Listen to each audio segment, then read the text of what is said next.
Hello, hashtag here. Just as I was doing some supplementation videos, I just had an email come through from an athlete, which I currently coach, and they're asking about strength training and whether they should add that into their winter program. Simple answer, yes. Okay, weight training. Why do we even need weight training? Do we want to get bulky? Don't want to look like Arnold Schwarzenegger sitting on a bike? Don't want to be too chunky while we're running down the road if we're doing a marathon? It's not about that. It's about building up the ligaments and the tendons and the supportive tissue so that we have a really strong core. My old expression from my old coach used to be, you cannot fire a cannon from a canoe. You can fire it from a battleship, but an unstable canoe and you've got problems and you're going to get injuries. Now, if you're marathon training, for example, that pounding on the streets is going to get the better of you after about an hour, 2 hours time. And if you're out there for 5 hours, you're going to fall apart. So strength training is all about building up the joints, making the joints stronger by lifting heavier weights for a very short period of time in the gym in the winter time. So therefore, it actually does not break down whilst you're running around London or you're running around Rome or Manchester or Valencia. So strength training is important. No, you won't get big because the exercises that hashtag coach can actually give you does not form part of you looking like Arnold Schwarzenegger. If you want to look like Arnold Schwarzenegger, DM us and we'll give you a program that suits that. Now let me just do some basics with periodization. Periodization is actually getting you to the race day. We do it in your endurance training, so why wouldn't we do it in your strength training? A lot of hashtag, I'd say 90% of hashtag athletes are already on base strength training. First phase of strength training is anatomical adaptation. What does that mean? Learning the movements. Okay, whether that's a deadlift, whether that's a Romanian deadlift, whether that's Bulgarian squats, whether that's lifting, pulling, pushing. The whole principle is that the weight is lighter. It's not light, but it's lighter, and you can actually do 10 to 12 repetitions. And you can do that with good movement and not blowing joints and blowing ligaments or tendons because the weight is moderate.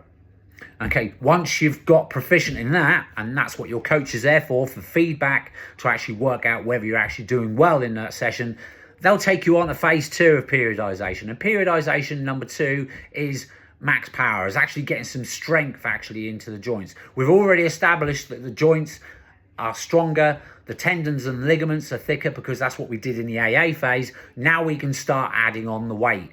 Are we going to do 10 to 12 reps?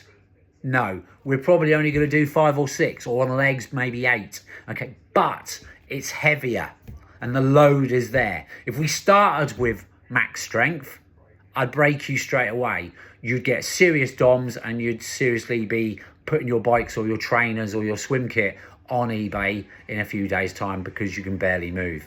Or you'll just give up strength training, and that's really not the point.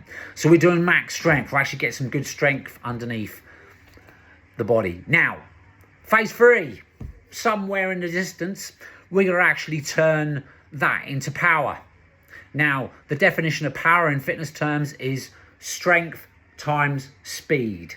Okay, we've already done the strength because we did that in phase 2. So now we're going to add some speed to it. Okay, so if we're lifting fast. We're going to put some explosive movements in there. The amount of people I see in the gym right now who have barely even exercised and they're throwing kettlebells around like there's no tomorrow. Trust me, in 6 weeks' time, you're a broken person. You're going to have discs popping out, you're going to have ligaments blowing, and you're going to be feeling very sore and very sorry for yourself. Or, even if you're lucky, you're going to plateau because you can't go any harder because it's just too much for the body to take in.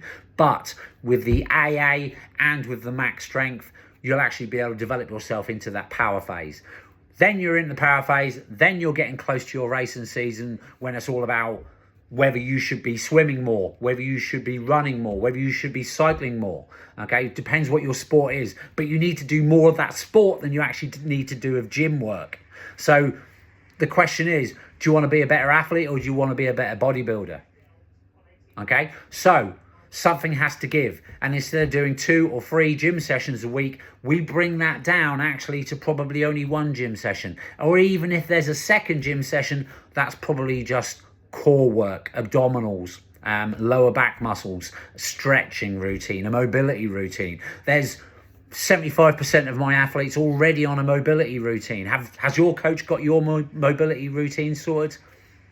DM us for details about that. So we've got it. AA, max strength, power. Then we're in the racing season and we're ready to go.